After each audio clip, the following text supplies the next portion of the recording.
a graça de participar com contribuição, com generosidade do sustento da tua obra, do sustento da obra missionária. Nós te agradecemos porque, como aprendemos hoje de manhã na escola bíblica, a doação, a oferta, o ato de poder contribuir é uma graça, é uma bênção, é algo que o Senhor nos dá.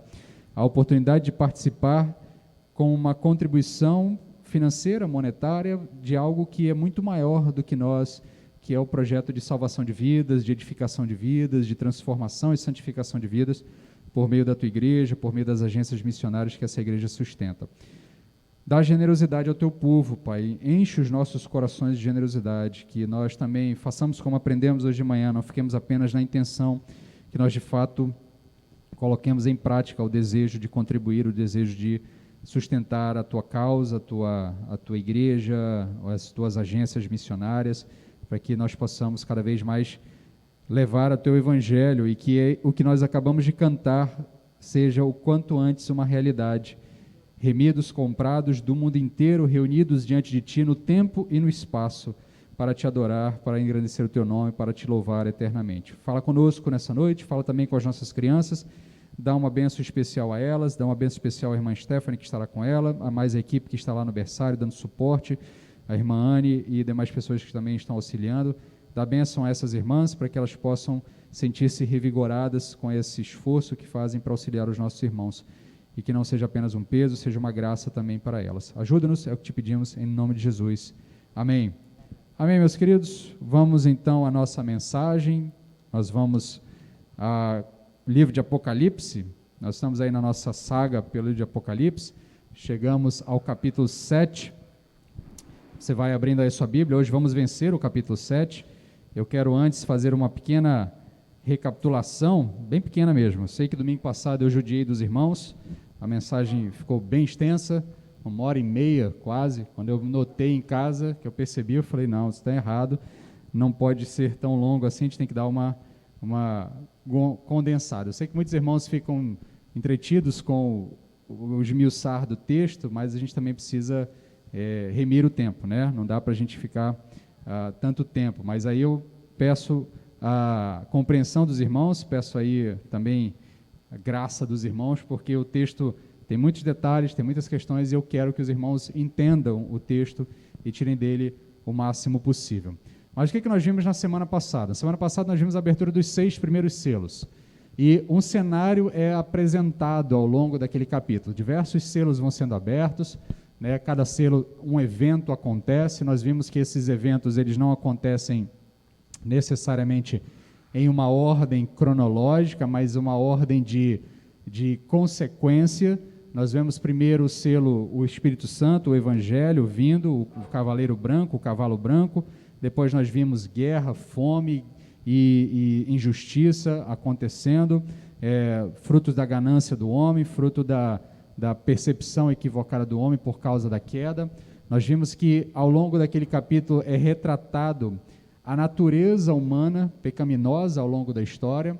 Nós vimos também o que está acontecendo com os santos que vão caindo ao longo da história, os santos que vão sendo objeto da maldade do homem, os cristãos que vão sendo objetos da maldade do homem, porque ao longo de toda a história o povo de Deus sempre foi perseguido em algum nível.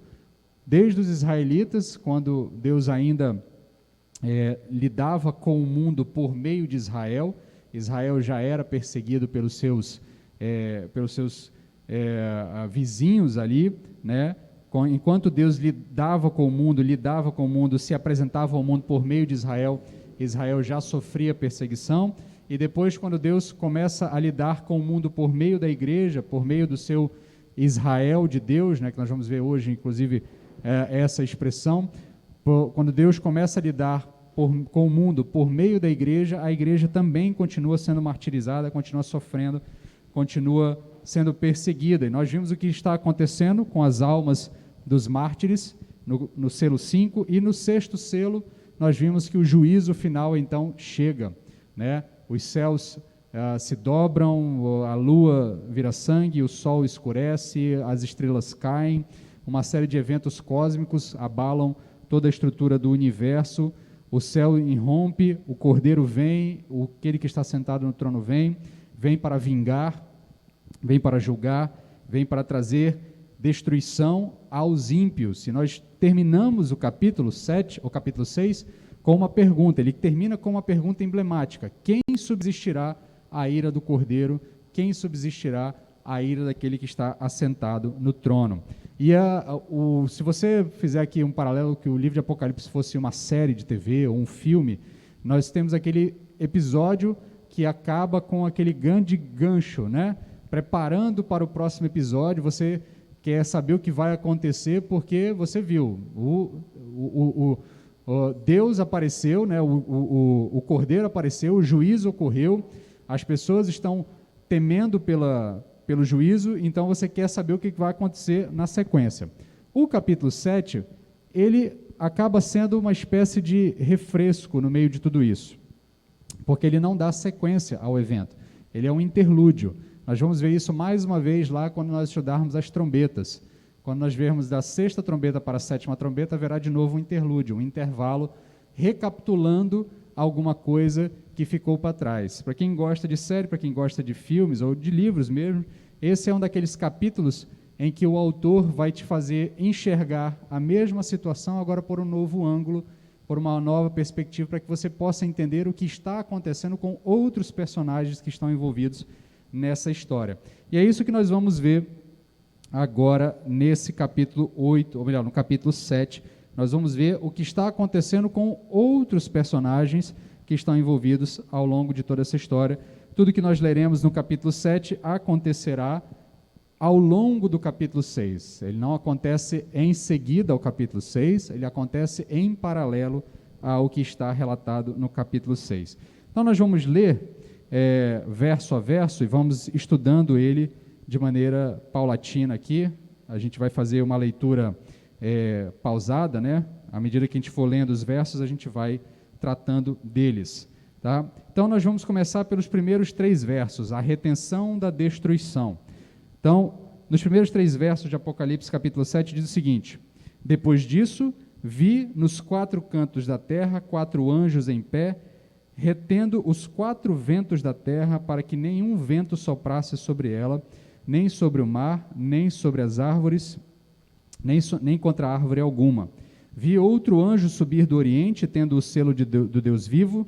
Ele clamou em alta voz aos 4 anjos que haviam recebido autoridade para causar danos à terra e ao mar: não danifiques a terra, nem o mar, nem as árvores, até que selemos a testa dos servos do nosso Deus. Então, embora João diga depois disso, tá? Como eu já expliquei aos irmãos, ele não está contando o que aconteceu depois dos eventos do 6º selo. Ele está dizendo o que ele viu depois que ele viu os eventos do 6º selo.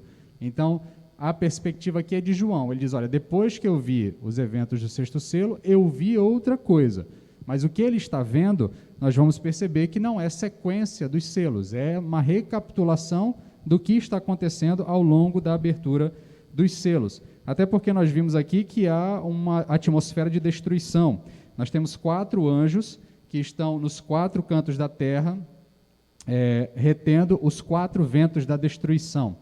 Perceba que o autor chama muita atenção para o numeral 4. Ele fala 4, 4, 4, 4. O numeral 4 é um número importante ao longo desses eventos de juízo, porque nós vamos ver que toda a sequência de juízos das taças, a sequência de juízo dos selos, das trombetas e das taças, elas seguem um padrão de 4, 3. Nós temos 4 selos semelhantes, 4 cavaleiros, depois nós temos 3 selos que diferem, depois nós vamos ter 4 trombetas que são semelhantes, elas estão dentro de um mesmo campo de atuação, e depois nós temos 3 trombetas que diferem, e depois nós temos ainda 4 taças que seguem um padrão, e depois teremos 3 taças que seguem um outro tipo de padrão.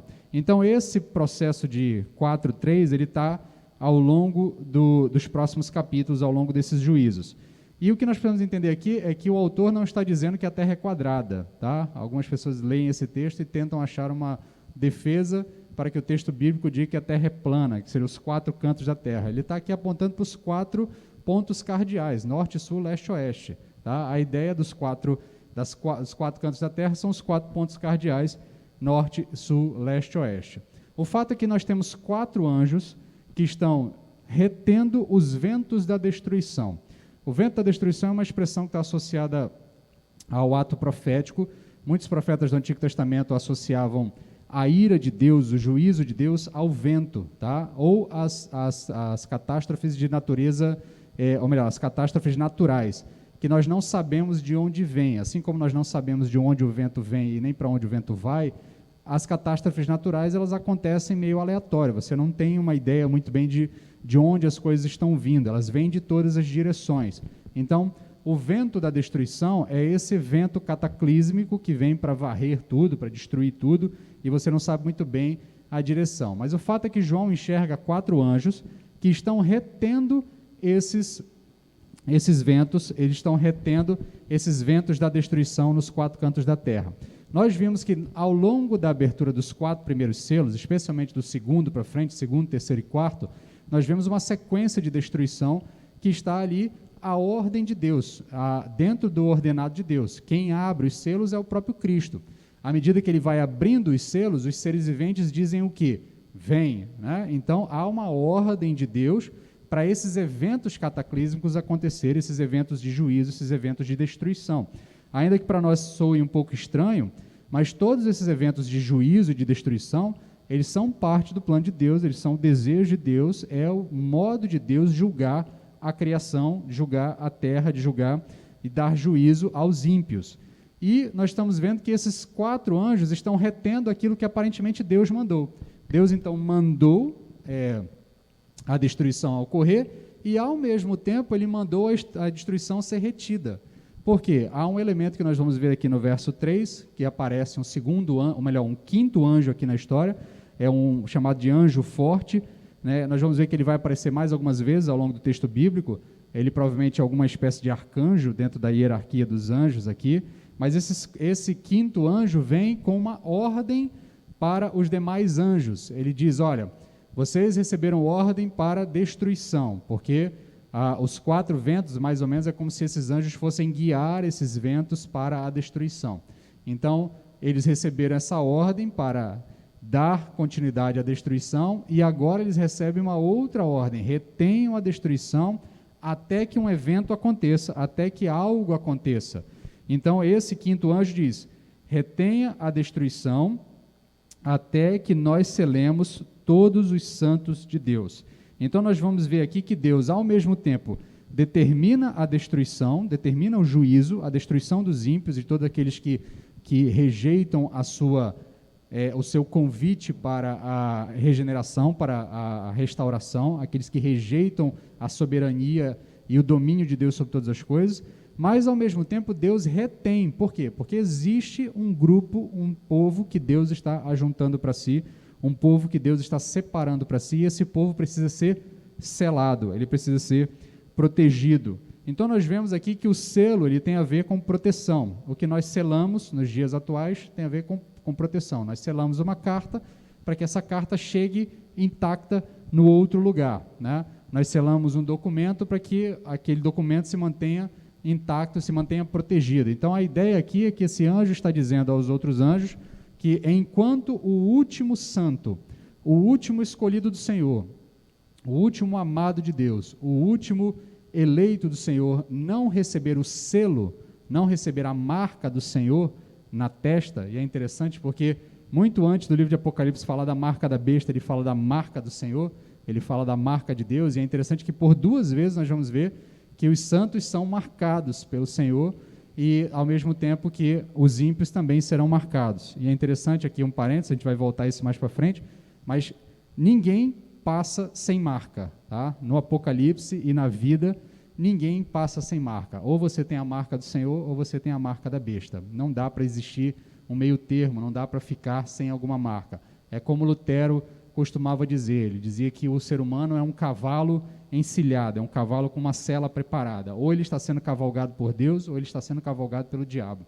Ele nunca está sem um cavaleiro sobre ele. Então, nesse sentido, o livro de Apocalipse deixa claro que todos nós receberemos uma marca. Ou receberemos a marca do Senhor, ou receberemos a marca da besta.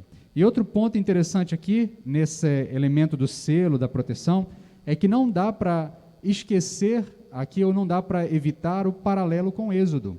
Ao longo de Apocalipse, a gente já fez outros paralelos com o Êxodo. Não dá para evitar o paralelo direto com as pragas do deserto, as pragas do Êxodo, porque embora o número de pragas não seja o mesmo número de trombetas, ou de selos, ou de taças, sejam 7, né, no Apocalipse lá são 10, mas o fato é que, enquanto as pragas, o juízo de Deus descia sobre o Egito, Deus protegia o seu povo, Deus separava o seu povo, Deus protegia. E no último juízo, o 10º juízo, o anjo da morte, isso fica didático, isso fica quase que literal. As casas em que o sangue tinha sido passado nos umbrais, o anjo da morte não tem autoridade para entrar. Não tem autoridade para entrar. E é isso que nós estamos vendo aqui. Deus está dizendo o seguinte: os 4 ventos da destruição destruirá tudo, passará trazendo desgraça e destruição para todos. Contudo, aqueles que têm o selo do Senhor não experimentarão a destruição, não experimentarão os efeitos desse juízo destruidor. E aqui é interessante que você tem tanto paralelo com o Êxodo, e você tem também aqui um outro elemento interessante, porque o selo do Senhor, o selo que vai marcar os santos, está na mão do anjo do Senhor. E é o anjo do Senhor que vai selando. É ele que vai fazer esse trabalho de marcar um a um dos santos do Senhor. Então aqui deixa claro que a salvação é um ato divino, é um ato que vem de Deus para o homem. Não tem como o homem sair por aí procurando onde o selo está e conquistar o selo para si. Ele depende que o anjo de Deus venha e o sele, venha e o marque. E Deus sabe quem são os seus, por isso ele vai marcar os seus, ele vai separar os seus. E aí a gente vai então para a segunda etapa do livro, do capítulo aqui, que seria do verso 4 até o verso 8, que é onde nós temos os 144 mil. Esse número é famoso, é bastante interessante, e é legal que não dá para passar um capítulo de Apocalipse sem entrar em algum tipo de discussão teológica mais aquecida, né? Mais aguerrida. Você com certeza já ouviu falar dos 144 mil, especialmente em relação a algumas tradições cristãs que leem esses 144 mil de maneira literal, e nós vamos ver aqui o que de fato, ou quem de fato são os 144 mil. Vamos ler então do verso 4 ao verso 8. Então ouvi o número dos que foram selados. O texto do verso anterior falou que o anjo sairia para selar na testa todos os servos do nosso Deus. Logo na sequência ele diz, então ouvi, perceba aqui que agora ele ouviu, ele não viu, né? Ouvi o número dos que foram selados, eram 144 mil de todas as tribos de Israel. Da tribo de Judá foram selados 12 mil, da tribo de Ruben 12 mil, da tribo de Gade 12 mil, da tribo de Aser 12 mil, da tribo de Naftali 12 mil, da tribo de Manassés 12 mil, da tribo de Simeão 12 mil, da tribo de Levi 12 mil, da tribo de Issacar 12 mil, da tribo de Zebulon 12 mil, da tribo de José 12 mil e da tribo de Benjamim 12 mil foram selados. Então perceba que agora João ouve, ele não vê. Há quem tente fazer algum tipo de distinção aqui do que está acontecendo. Mas, na verdade, o que dá a entender é que o texto diz que todos os sentidos de João estão absortos pela visão. Ele não está apenas num estado de visão mental ou espiritual, ele está vendo, ele está ouvindo, ele está sentindo, ele está percebendo todas as coisas. Então, a ideia aqui está mais envolvida com isso do que propriamente uma diminuição do que ele está falando aqui. Porque alguns dizem que João, então, ouviu, né? Como é que ele pode ter ouvido algo que ele está visivelmente descrevendo mais para frente, né? Mas o fato aqui é que, ao que tudo indica, João então está totalmente absorto pela visão, ele está totalmente absorvido pela visão, e ele está entendendo todas as coisas que estão acontecendo ao seu redor. E aí um número é revelado para ele, 144 mil são selados. Aí aqui começam as nossas batalhas de interpretação, e a gente vai ter que fazer um trabalho de exegese rapidamente do texto. Ao longo de Apocalipse existem muitos números, 7 taças, 7 trombetas, 7 selos, 4 cavaleiros, 4 anjos, deixa eu ver quem mais, tem 7 igrejas, tem os 144 mil, tem os 24 anciãos, então tem muitos números em Apocalipse. Alguns números são literais, mas a grande maioria dos números são simbólicos. A grande maioria dos números são simbólicos. Nós vimos isso lá nas 7 igrejas do Apocalipse. Ainda que nós defendamos que existiam, e de fato existiram 7 igrejas, aquelas 7 igrejas existiram, mas nós percebemos claramente que o texto não está sendo escrito exclusivamente para aquelas 7 igrejas, ele está sendo escrito para todas as igrejas. Então, o número 7 traz a ideia de perfeição, de completude. Hoje mesmo, na nossa leitura, na nossa liturgia, nós lemos uma adoração sétupla, lá do livro de Apocalipse também. Nós vimos então que Deus é digno de 7 coisas, ele recebe louvor por 7 características. E essas 7 características que nós lemos é diferente das 7 características que nós já lemos anteriormente. Tem uma diferençazinha de uma e outra. O fato é que, quando o texto nos apresenta uma adoração sétupla, o que ele está querendo dizer para nós é que Deus é digno de toda a adoração. De toda a adoração, da completa adoração. Ele não é digno de adoração só por aquelas 7 características. Ele é digno de toda a adoração. Por isso, o numeral 7. Da mesma forma, nós temos aqui o número 144.000, que nós precisamos interpretar ele de maneira simbólica, ao invés de interpretar de maneira literal. Aqueles que defendem a interpretação de maneira literal se agarram no fato de que João ele ouve um número expressivo sendo falado dos 144.000 e sendo listado as 12 tribos de Israel. Então, nós temos 2 discussões aqui nos 144.000. Primeiro, se é literal ou se é simbólico. E a segunda é, quem são os 144.000? São israelitas ou é a igreja? Essas são as 2 discussões que nós temos. A primeira discussão, se ele é simbólico ou se ele é literal, nós entendemos que ele é simbólico, por quê? Especialmente porque, quando o texto vai relatando as tribos de Israel, ele vai relatar diversas tribos que a essa altura da história já haviam sido extintas. Se você conhece um pouquinho da história do Antigo Testamento, você sabe que em um determinado momento os reinos se dividiram. Reino do Norte, Reino do Sul. Ambos os reinos foram derrotados e foram escravizados. Contudo, só o Reino do Sul voltou do cativeiro. O Reino do Norte não volta do cativeiro.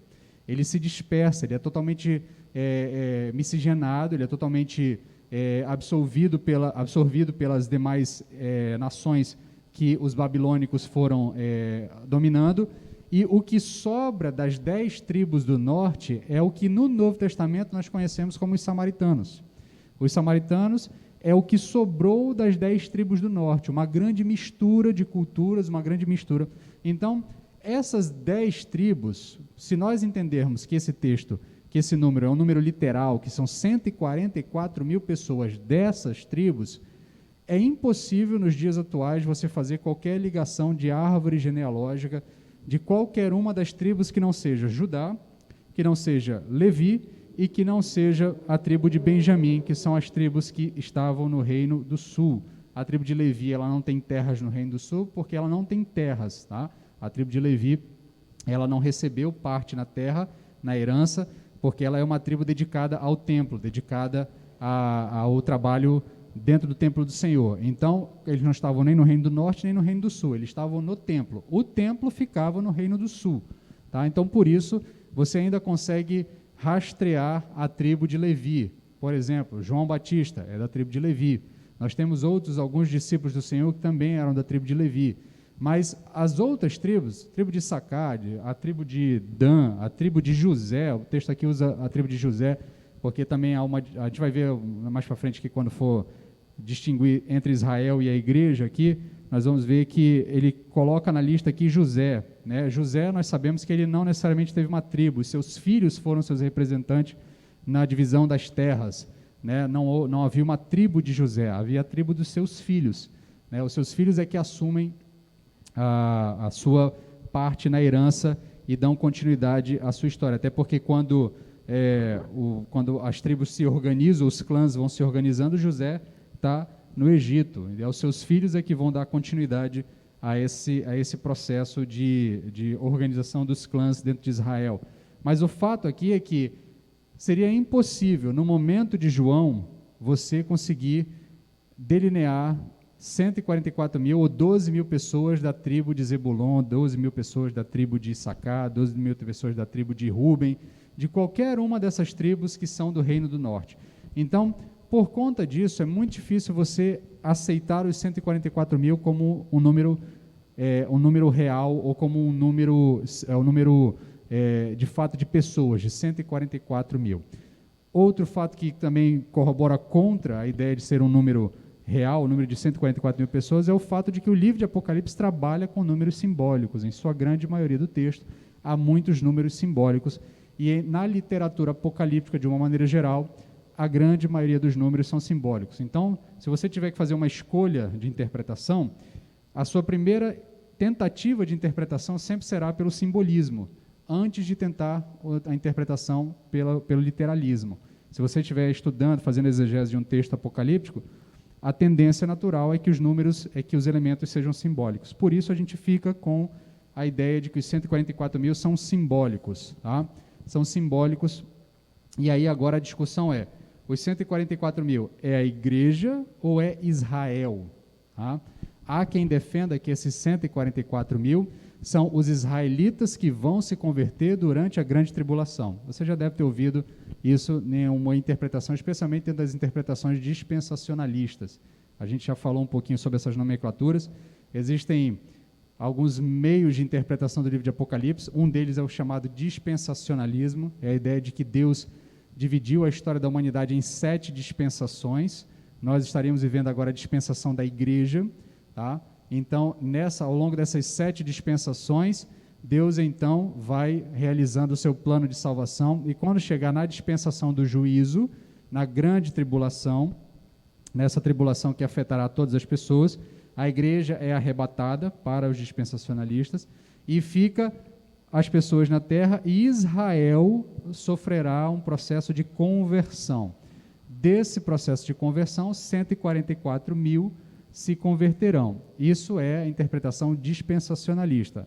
Isso é uma nota, tá? Eu não estou afirmando que eu interpreto o texto assim, eu estou dando uma nota para que você entenda. Quem defende a ideia de que é o Israel étnico que vai ser convertido, usa essa interpretação. Alguns usam também o texto de Romanos capítulo 8, Romanos capítulo 11, quando o apóstolo Paulo afirma que Deus ainda vai tratar com Israel, tá? Ainda vai resolver pendências com Israel.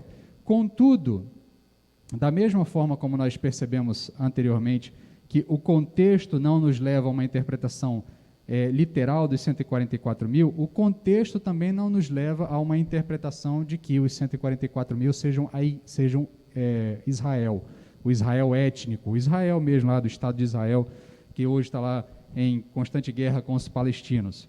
Por que nós não podemos afirmar que é o Israel étnico? Ao longo de todo o livro de Apocalipse, o foco não é o povo de Israel, o foco é a igreja. Quem é que está lendo o livro de Apocalipse? Quem é que está recebendo o livro de Apocalipse? É o Israel étnico? Não, é a igreja.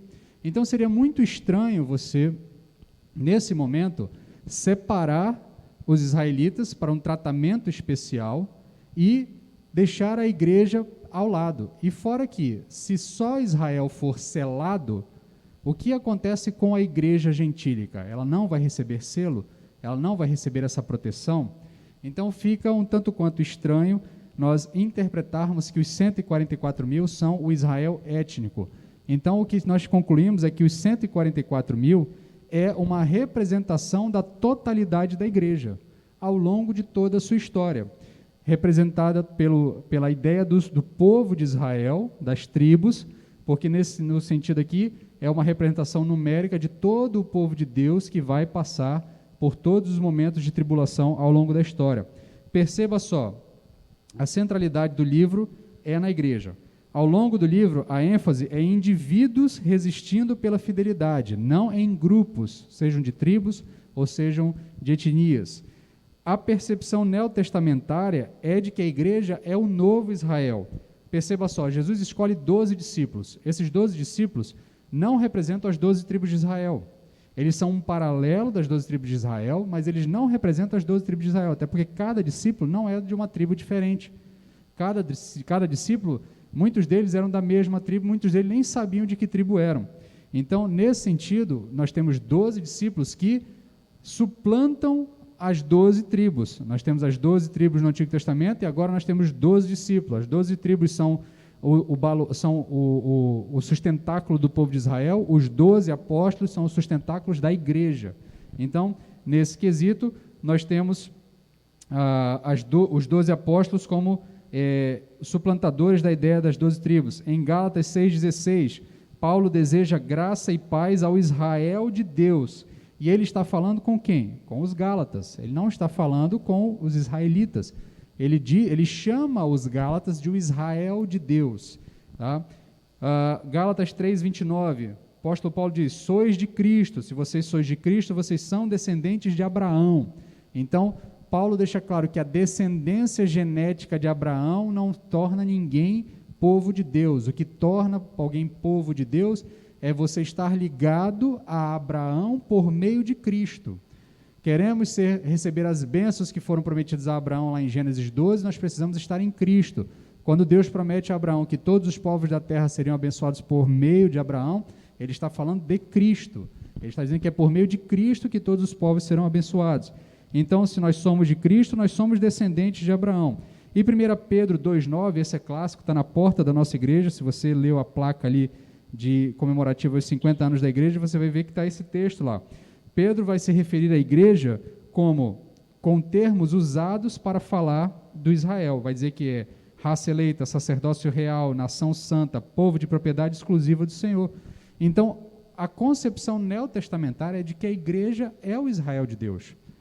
Nós não defendemos que a igreja suplanta Israel. Deus tem pendências com Israel. Deus tem algumas coisas para tratar com o Israel étnico. Tá? Mas o Israel étnico não é um outro povo de Deus e a igreja um outro povo de Deus. Deus tem só um povo. E o Israel étnico será salvo na igreja. Ele não será salvo por um meio paralelo ou por uma espécie de promessa paralela.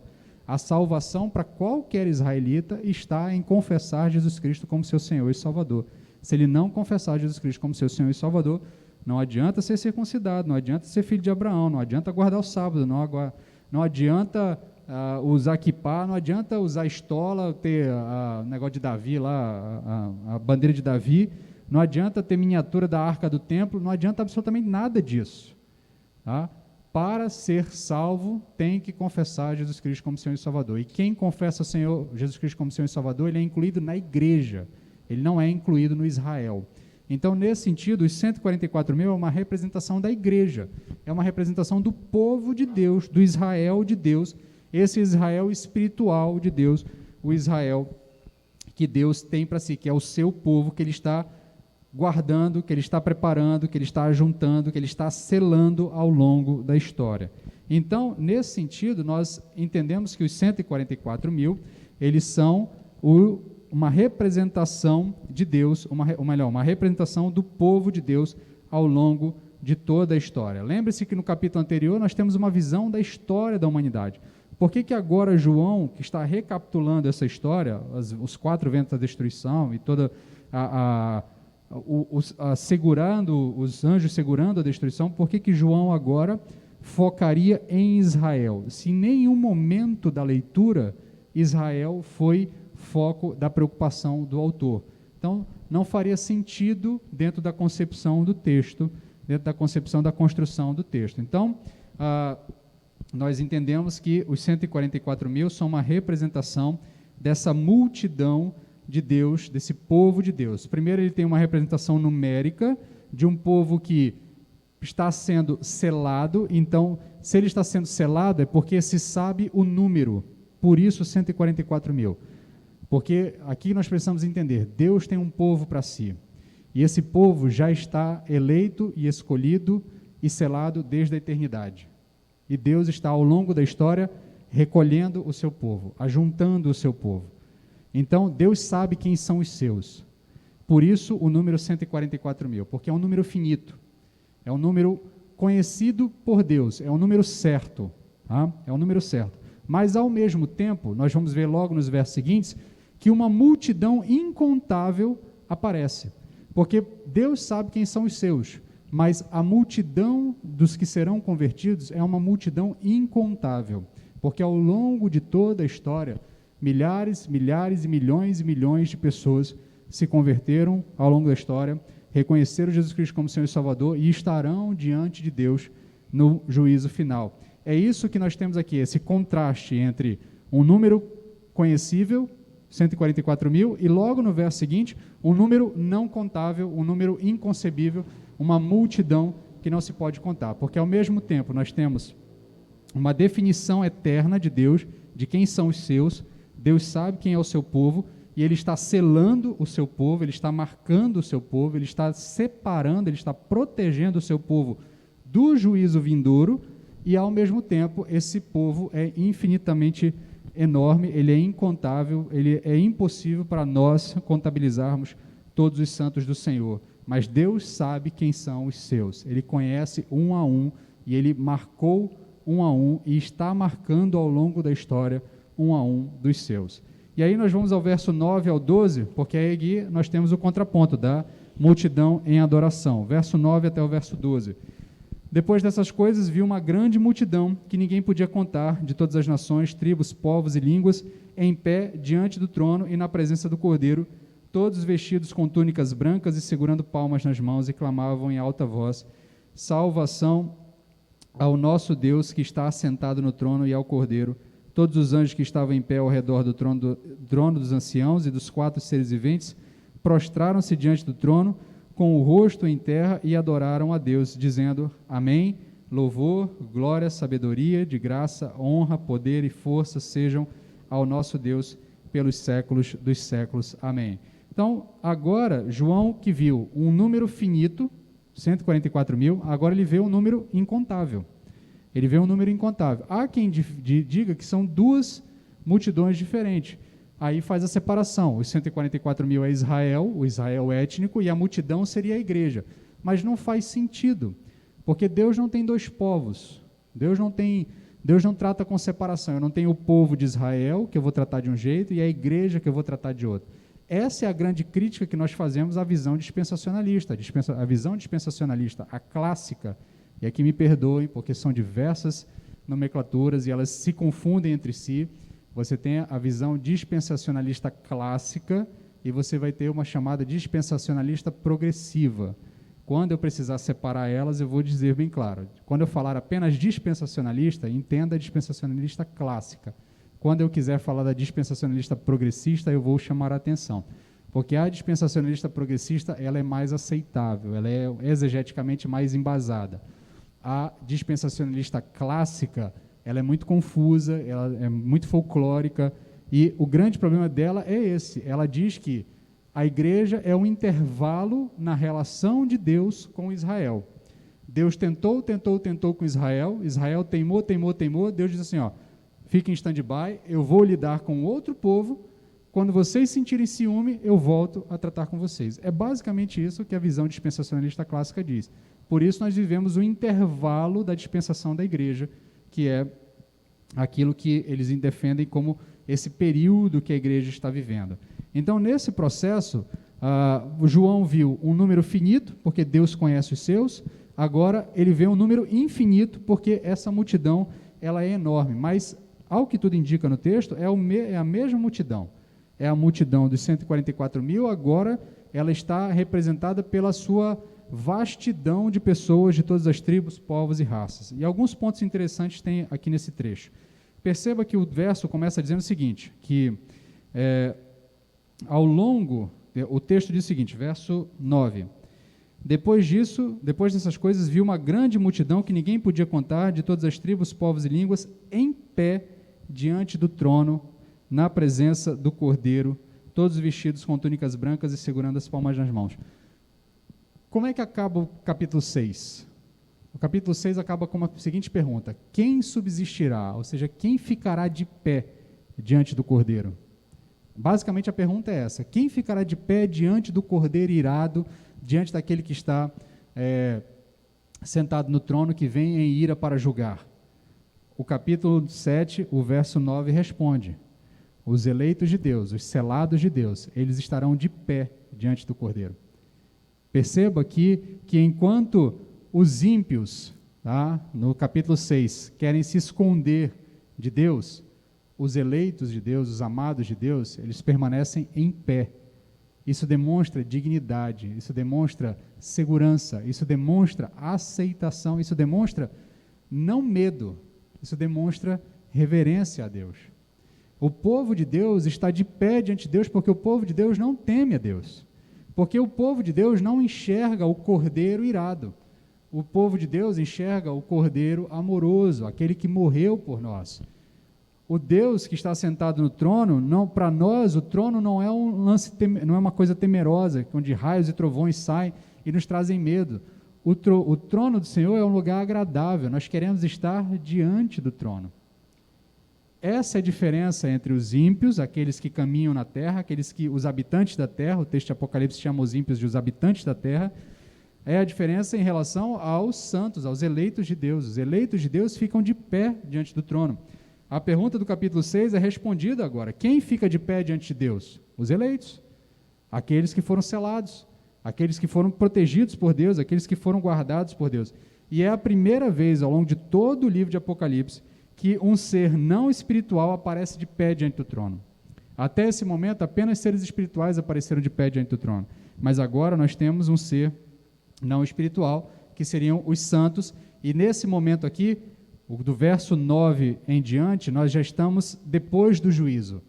Até o verso 10, ou melhor, até o verso 11, nós estamos antes do juízo, antes do sexto selo.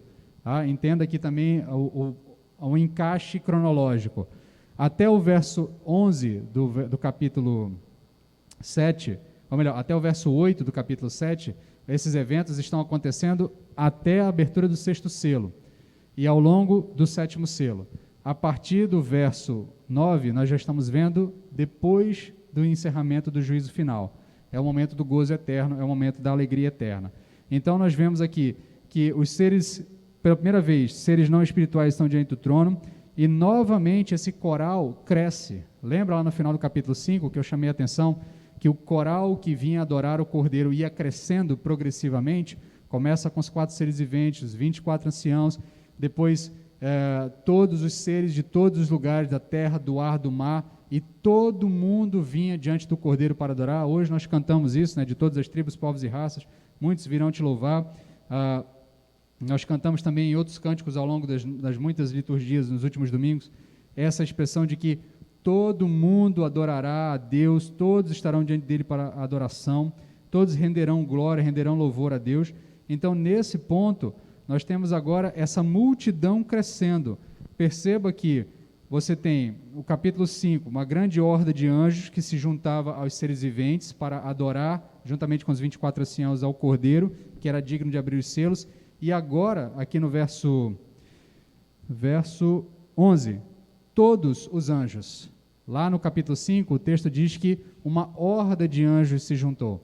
Mas agora, no dia da consumação final, no momento em que todas as coisas tiverem sido resolvidas, depois do juízo final, todos os anjos se juntarão ao povo de Deus, ao Israel de Deus, para adorar a Deus pela eternidade. E aí eles entoam uma adoração cétupla: louvor, glória, sabedoria, ação de graças, honra, poder e força sejam ao nosso Deus pelos séculos dos séculos. Amém. Então, essa é a multidão em adoração. E aí o verso 13 ao verso 17 tem uma conversa ali entre João e um dos 24 anciãos. Verso 13 ao 17 diz o seguinte: então um dos anciãos me perguntou: quem são e de onde vieram estes que estão vestidos com túnicas brancas? Ele respondi: meu senhor, tu sabes. E ele me disse: estes são os que vêm da grande tribulação e lavaram suas túnicas e as branquearam no sangue do Cordeiro. Por isso estão diante do trono de Deus e o servem de dia e de noite no seu santuário, e aquele que está assentado no trono estenderá o seu tabernáculo sobre eles. Nunca mais terão fome, nem sede, nem cairá sobre eles o sol, nem calor algum, porque o Cordeiro que está no meio e diante do trono os apacentará e os conduzirá às fontes de águas da vida, e Deus lhes enxugará dos olhos todas as lágrimas. O ancião pergunta para João quem são e de onde vieram esses que estão vestidos com túnicas brancas. O povo de Deus, os selados, estão diante de Deus com túnicas brancas. E aí a resposta de João nos traz duas percepções. A primeira, ele chama, a resposta do ancião a João, né, porque João dá uma resposta retórica para ele, diz assim: olha, Senhor que sabe, eu estou aqui, eu ainda nem entendi exatamente o que está acontecendo, como é que eu vou explicar quem são essas pessoas? Se o senhor está me perguntando, o senhor deve saber quem são essas pessoas, né? E aqui o João chama o anjo de Senhor, mas aqui não é uma referência a Cristo, tá? Primeiro, porque na sua Bíblia dificilmente estará um Senhor com S maiúsculo, tá? E segundo, porque os anjos não aceitam a adoração. Nós vamos ver mais lá para frente, lá em Apocalipse, quando João tentar se prostrar diante de um anjo, o anjo vai dizer que ele não deve se prostrar diante dele, que ele deve adorar somente a Deus. Então, os anjos não aceitam a adoração. Então, esse Senhor aqui é apenas uma resposta de reverência, de reconhecimento de que o anjo ali representa, que o ancião representa alguma autoridade dentro daquela estrutura ali que está sendo apresentada para ele. Mas o fato aqui é que a resposta do ancião nos chama a atenção para duas percepções. A primeira, ele chama a atenção de que eles são aqueles que vêm da grande tribulação. Uma dúvida que pode surgir para nós é: que tribulação é essa?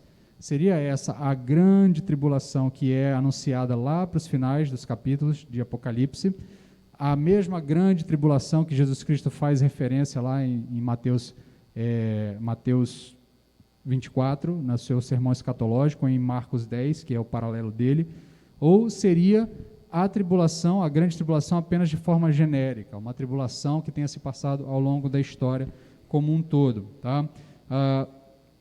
Ao que tudo indica, pela leitura do texto, essa informação para nós, essa interpretação, nos leva a entender que ainda não se fala aqui da grande tribulação, porque lá na grande tribulação, ela será tratada de uma maneira especial, tá? Ao que tudo indica aqui, como isso aqui está falando de toda, nós já interpretamos que os 144 mil e essa multidão é toda a igreja ao longo da história, e que toda a igreja ao longo da história está sendo selada pelo Senhor, o povo de Deus está sendo selado para resistir ao juízo e à ira de Deus, tá? E aí a gente volta àquela ideia de Êxodo, do sangue do Cordeiro pintado nos umbrais, protegendo, nos selando, nos separando dos demais. Então, nesse processo, a gente chega à conclusão de que essa tribulação que o ancião fala é a tribulação de maneira genérica, tá? É a tribulação que a igreja passa ao longo de toda a história, tá? As 7 igrejas que estão lendo esse livro em primeira mão estavam passando por tribulações. Então, isso serve de auxílio para eles, de estímulo, dizendo: olha, vocês vão passar por tribulações, vão passar por dificuldades, mas vocês que forem fiéis até a morte, vocês estarão de vestes brancas diante do Cordeiro, diante do trono de Deus, em dignidade, em gozo eterno com Deus. É isso, basicamente, que a gente precisa entender desse texto. Segunda percepção que o texto nos chama a atenção é que essa grande multidão teve as suas roupas branqueadas no sangue do Cordeiro. E agora o texto vai fazer algumas contradições aqui, mas aparentes contradições. Vai usar de uns paradoxos aqui para nos chamar a atenção. Primeiro, em lugar nenhum sangue branqueia alguma coisa. Pelo contrário, sangue mancha e cada vez ele mancha mais, e é uma mancha muito difícil de sair, é uma mancha muito difícil de limpar. Mas perceba que o texto está dizendo o seguinte, que essas pessoas tiveram as suas roupas, que eram sujas, branqueadas no sangue do Cordeiro. O que o texto está chamando a atenção aqui, e a gente não pode esquecer do paralelo de Êxodo aqui, do sangue nos umbrais das portas, como a morte simbolizando a vida, né? A ideia aqui é que pelo sangue de Cristo, pela morte de Cristo, pela redenção que de Cristo conquista na cruz, nós temos os nossos pecados, as nossas sujeiras lavadas e embranquiçadas. Nós temos as nossas vestes que eram sujas, agora embranquiçadas por conta do sangue do Cordeiro. E a outro paradoxo interessante aqui é que o Cordeiro é quem apacenta. Ele diz que o Cordeiro apacentará a sua igreja, apacentará o seu povo, apacentará esse povo de Deus. É interessante, porque o Cordeiro é quem é apacentado. Ele que é o objeto ele que é o objeto da ação do pastor. O texto não chama Jesus de pastor, embora o texto bíblico chame Jesus de pastor ao longo da história. Ele é o nosso bom pastor. Ele mesmo diz: eu sou o bom pastor, e o bom pastor dá a vida pelas suas ovelhas. Mas é interessante que o texto continua chamando a atenção para o elemento do Cordeiro, e o elemento do Cordeiro nos lembra sacrifício remidor, nos lembra o sacrifício de vida, a vitória pela morte, a vitória pela abnegação, a vitória pela humilhação, e o povo de Deus, ao longo de Apocalipse, vence pela derrota, vence pela morte. Quando nós tombamos diante da besta que tenta nos fazer negar o nosso Senhor, nós estamos, na verdade, vencendo, porque a besta não tem poder sobre nós. É isso que os leitores de Apocalipse vão entender ao longo do livro, especialmente quando nós chegarmos lá nos próximos capítulos, capítulo 11, capítulo 12, quando chegarmos à tal da marca da besta. Aqueles que têm a marca do Senhor estão dispostos a perder a vida para vencer, para não ser derrotados pela besta, não ser derrotados pela marca da besta. E é interessante, o cordeiro vai nos apacentar, e o cordeiro que era levado para águas cristalinas, para águas calmas, para águas refrescantes, é ele que vai nos levar para esses lugares. E o cordeiro que é cuidado, que é tratado, é ele que vai nos tratar, é ele que vai enxugar dos nossos olhos todas as lágrimas. E aí o texto termina num grande hino de adoração, do verso, especialmente ali depois do verso 15, do verso 15 em diante, ele tem uma estrutura de hino, embora a sua Bíblia talvez não tenha colocado ele em uma estrutura de hino, algumas Bíblias têm esse cuidado de separar aquilo que tem estrutura de hino, mas do verso 15 até o verso 17 tem uma construção semelhante a um hino, e esse hino fala das coisas que acontecerão nesse estado de gozo eterno. Deus habitando conosco, tabernáculo, Deus estenderá o seu tabernáculo, a ideia de tabernáculo é sempre de habitação, Deus estará junto conosco, então Ele habitará conosco, Deus vai cuidar de nós, o Cordeiro vai cuidar de nós, Ele vai nos levar por lugares tranquilos, Ele vai enxugar dos nossos olhos todas as lágrimas, não teremos mais tristeza, não passaremos fome, não passaremos necessidade, e para uma igreja que está na iminência de passar por dificuldade, que são as 7 igrejas que estão recebendo essa carta, isso é um alento, isso é um alívio, isso também é um alívio para nós. Se nós precisarmos passar na nossa geração por fome, necessidade, desespero, por conta da maldade do homem que se levanta contra a igreja do Senhor, nós saberemos que ainda que nós caiamos, que ainda que tombemos, nossas vestes estão lavadas no sangue do Cordeiro, estaremos de pé diante dele e Ele cuidará de nós por toda a eternidade. Então, nós encerramos esse capítulo. Eu quero fazer 3 aplicações rápidas aqui para vocês nessa noite. A primeira aplicação é: Deus está salvando o seu povo. Deus vai reter a destruição enquanto for necessário. É interessante como Deus tem essa característica. Ao longo do texto bíblico, por mais de uma vez, é dito que Deus não levou em consideração o nosso desconhecimento ou a nossa teimosia. Deus retém a sua ira. Ao longo da história, Deus vai retendo a sua ira para que os seus santos sejam selados. Porque Deus amou os seus santos de tal maneira que deu o seu Filho unigênito para que todo aquele que nele crê não pereça, mas tenha vida eterna. Porque Deus amou o seu povo desde a eternidade. Porque Deus nos amou antes que nós fôssemos convertidos, quando nós ainda éramos pecadores. Ele está retendo o seu juízo para salvar o seu povo, para dar tempo de salvar o seu povo, porque se Deus liberasse o seu juízo, não daria tempo de salvar ninguém. E é porque Deus está retendo o seu juízo, está retendo a destruição, o seu juízo final, para que o seu povo seja selado. É por essa razão que nós, que já recebemos o selo do Senhor, temos a condição e a coragem e a certeza de que por onde nós andarmos e anunciarmos a mensagem do Evangelho, se lá tiver um eleito do Senhor, ele há de ser selado. Isso nos dá encorajamento para sairmos e pregar em qualquer lugar. Nós não temos que ter medo de ambiente nenhum, porque se houver um santo do Senhor lá, alguém que tenha sido amado por Deus, alguém que seja um escolhido de Deus, ele vai ouvir a mensagem do Evangelho e ele vai receber o selo da salvação. Por isso nós temos coragem e intrepidez para pregar em todo e qualquer lugar. Nós temos segurança para pregar o Evangelho, pois enquanto o último santo não for selado, o juízo não chegará. E aqui eu quero fazer um parêntese nessa aplicação. Tem muito crente que quando vê uma nuvem estranha ou um pôr do sol diferente, já começa a ficar com medo, né? Já começa a ficar desesperado. Um tempo atrás aconteceu aquele fenômeno aqui no Sol, que um arco-íris se formou ao redor do Sol, né? Um halo ao redor do Sol ali, se formou um arco-íris ao redor dele, e muita gente ficou com medo daquilo, e as pessoas começaram a, não, é a volta, é Cristo voltando. Então, às vezes, quando acontece um eclipse, ou ainda uma noite em que a lua fica mais avermelhada por conta da fumaça, por conta de outras coisas, as pessoas começam a ficar com medo. Rola pela internet aqueles vídeos de sons estranhos, aí as pessoas dizendo, as trombetas, Deus está voltando, aí as pessoas vão ficando com medo, como se a gente tivesse temeroso com a ideia da volta de Cristo. O crente não tem que ter medo. Se alguém disser para mim assim, olha, eu acho que Jesus está voltando, a gente corre lá para fora e diz assim, Maranata, vem logo, Senhor.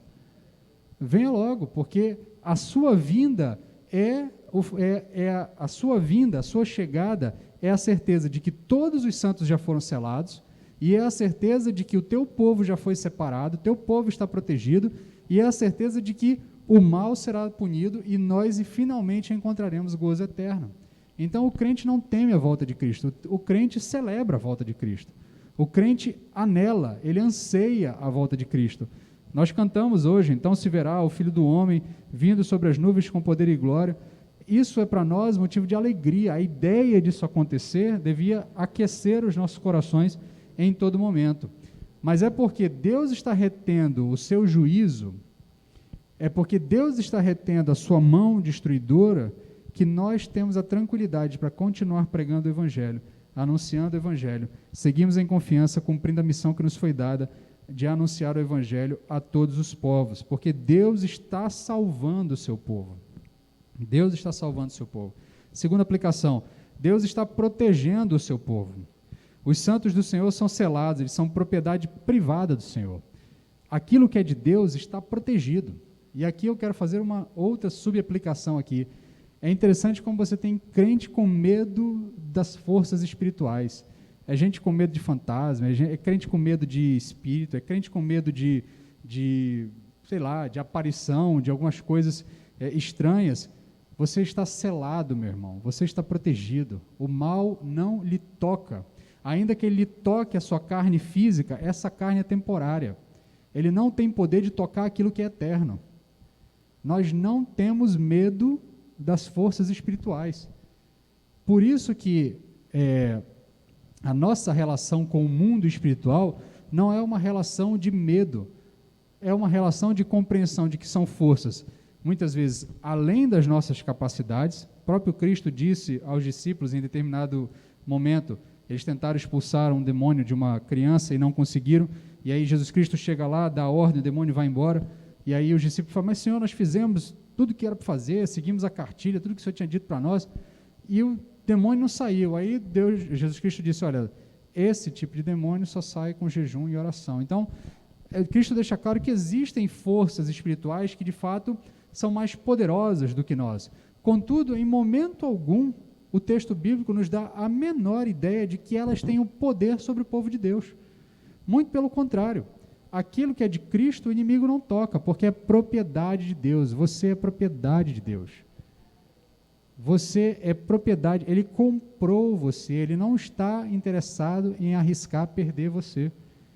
Deus é zeloso, Cristo é zeloso, ele disse ao Pai, olha, todos aqueles que tu me deste, eles estão na minha mão e nenhum vai se perder.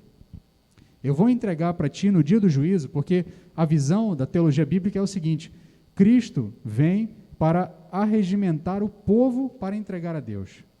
A imagem final que nós veremos em Apocalipse é Cristo diante de nós, como um Senhor, um líder, levando um povo, um novo Moisés, adentrando a terra prometida, chegando diante de Deus e dizendo assim, está aqui o teu povo, eu fui lá e trouxe todos eles, eu dei a minha vida para trazer todos eles, e eu estou entregando diante de ti. E quando Cristo, lá no final a gente vai ver em Apocalipse, quando Cristo devolver ao Pai o reino, porque neste momento entendemos que o reino está na mão de Cristo, o Pai entregou o reino na mão de Cristo, todo poder me foi dado nos céus e da terra, mas Cristo não é o rei, ele não é o rei eterno, o rei eterno é o Pai, ele vai devolver o reino para o Pai.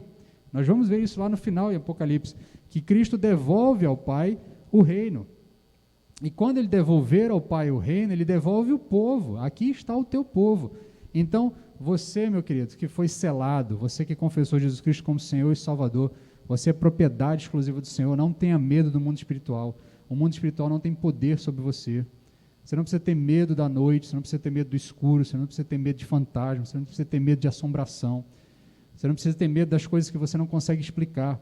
Não estou dizendo para você que você deva sair como uma espécie de herói noturno, ouviu o barulho em casa, sai para enfrentar. De repente pode ser um ladrão, você não tem um peito de aço, você pode morrer. Tá? Mas o que eu estou dizendo a você é não tema as coisas espirituais como se a gente fosse uma espécie de brinquedinho na mão de demônios, que ele tivesse poder para nos assombrar, para nos tirar a paz, para nos tirar a tranquilidade. Você foi selado, você é propriedade do Senhor. O anjo veio, amando de Deus, como o texto de Apocalipse diz, e selou. O Espírito Santo habita em você. Não tema, porque Deus está protegendo o seu povo.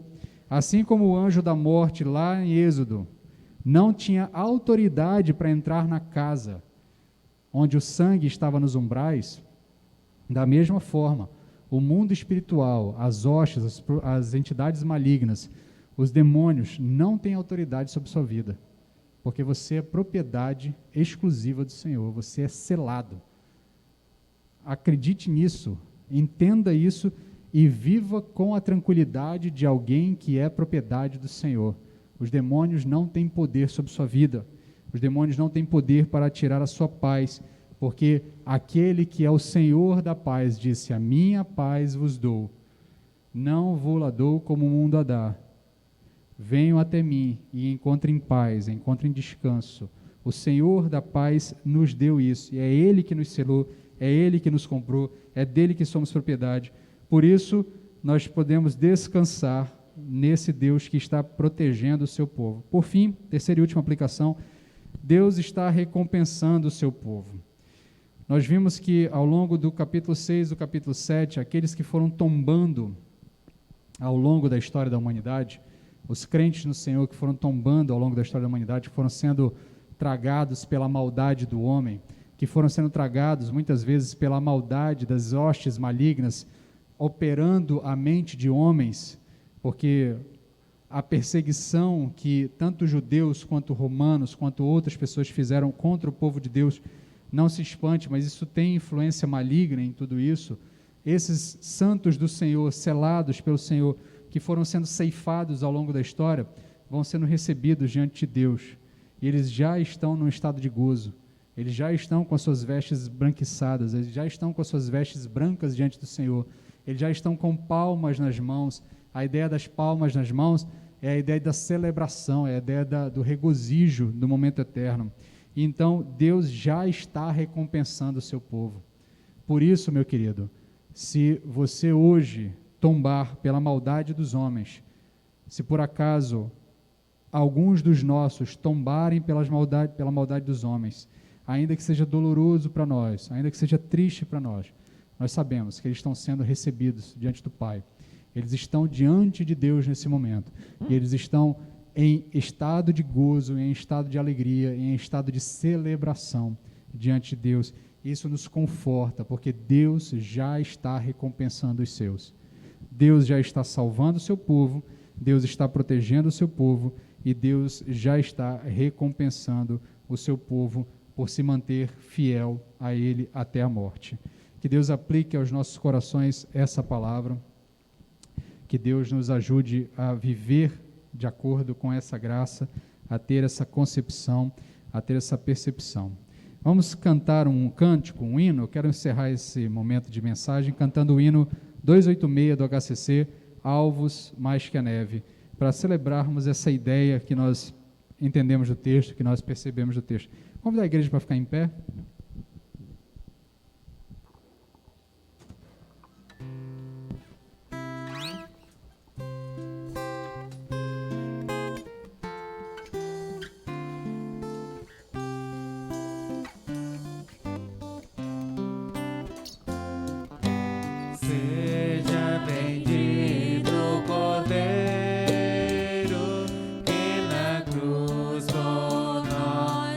Padecer.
provam o quanto Ele amou.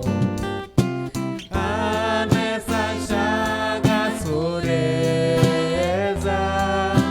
para o indigno pecador, pois que mais alvo que a neve, o teu sangue nos torna Senhor. Alvos mais que a neve, alvos mais que a neve, pois em teu sangue lavados nós temos perdão do Senhor. Se tudo a ti confessarmos e seguirmos na tua luz, tu não somente perdoas, purificas também, ó Jesus. Lavas de todo pecado, que maravilha esse amor,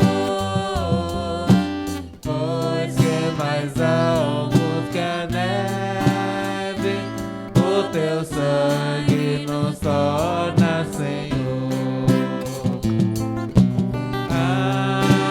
Alvo mais que a neve, alvos mais que a neve, pois em teu sangue lavados nós temos perdão do Senhor.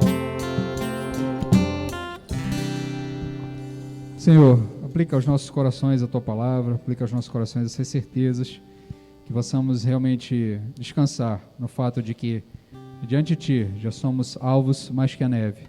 Diante de Ti estamos selados, estamos protegidos, porque sabemos que o Senhor está salvando o Teu povo, o Senhor está protegendo o Teu povo, o Senhor já está recompensando o Teu povo. Ajuda-nos, Pai, é o que te pedimos, em nome de Jesus. Amém. Bem, meus irmãos, encerrando já o momento de avisos, nossas atividades, fique atento aí para as nossas atividades que já mudaram a nossa programação está mudando, né? Está sendo corrigida. Eu acho que quem está acompanhando pela internet vai ainda ver os horários ainda errados ainda. Eu não alterei lá o slide que vai para a internet, mas fique atento aí, você que está em casa. Nosso culto de oração, quarta-feira, já é presencial, tá? Nós não estamos mais fazendo via Google Meet, já é presencial. Então, quarta-feira, às 19 horas, você é convidado a estar conosco aqui em oração.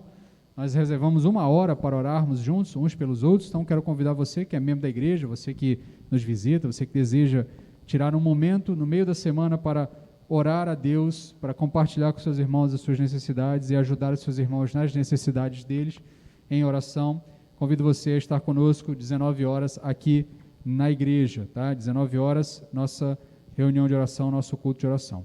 Nossa escola bíblica dominical, ainda no mês de julho, tá? Nós ficaremos nesse horário de 9h30. Em agosto, nós retornamos ao horário das 9 horas, tá? 9 horas é horário normal, se Deus quiser, até lá, todas as salas reativadas. Mas ainda em julho, acho que nós temos ainda mais 2 domingos em julho, mais um domingo em julho, nós ainda ficaremos no horário de 9h30, começando direto com a EBD, mas a partir de agosto, 9 horas, o horário normal, o horário de sempre, tá? Quero convidar você a estar conosco, domingo pela manhã, nós estamos estudando a carta de Paulo aos Coríntios, segunda carta de Paulo aos Coríntios, você é nosso convidado para juntos estudarmos essa carta. Nosso culto público de adoração, esse que nós estamos participando, já retornou às atividades presenciais, já desde do início do mês, então todos estão convidados a estar conosco. Eu quero encerrar fazendo um pedido, fazendo uma convocação aos membros da igreja. Nós estamos precisando de voluntários, tá? Então esse recado é para os irmãos que estão aqui presentes, mas também para os irmãos que estão em casa, tá? Especialmente para os irmãos que estão em casa, porque nós precisamos dessa força de trabalho aqui no templo. Nós precisamos de pessoas para nos ajudar na recepção, tá? Nós precisamos de pessoas para ajudar no berçário, para ajudar na sala das crianças, para ajudar na EBD, ajudar com transmissão também. Nós precisamos de apoio dos irmãos. Então, peço que a membresia da igreja faça um esforço, coloque-se diante do Senhor. Se você está com medo de participar presencialmente, coloque isso diante do Senhor. Peço para que Deus lhe auxilie. Todos os protocolos que são utilizados em todos os outros lugares estão sendo utilizados aqui. Então, você está protegido aqui também, mantendo os protocolos, uso de máscara, evitar contatos muito próximos, evitar aglomerações. Tudo isso nós estamos fazendo aqui, o distanciamento, a higienização das mãos.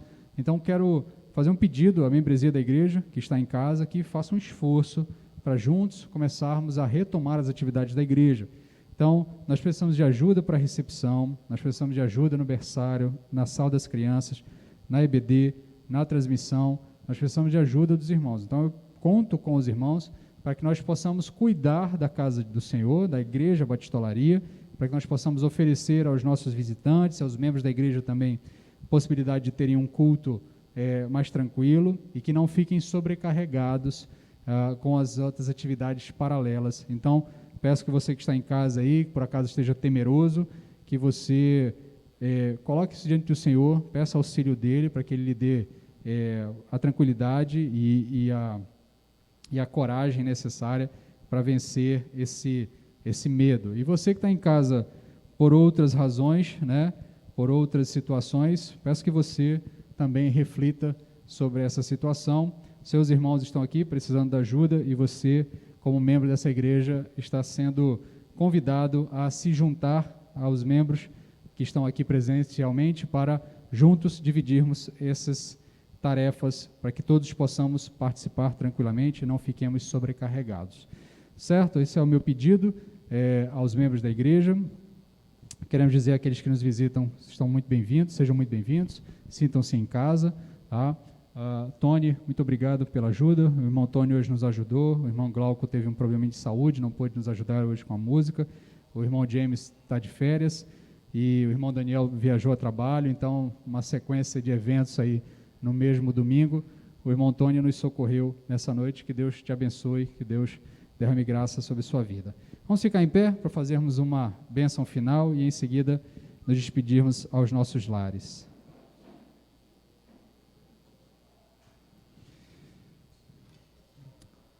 Senhor, que o amor de Deus, o nosso Pai, que a graça de nosso Senhor Jesus Cristo e as consolações do Teu Santo Espírito estejam com o povo de Deus, não só aqui, mas também o que está espalhado por toda a face da terra, hoje e para todo sempre.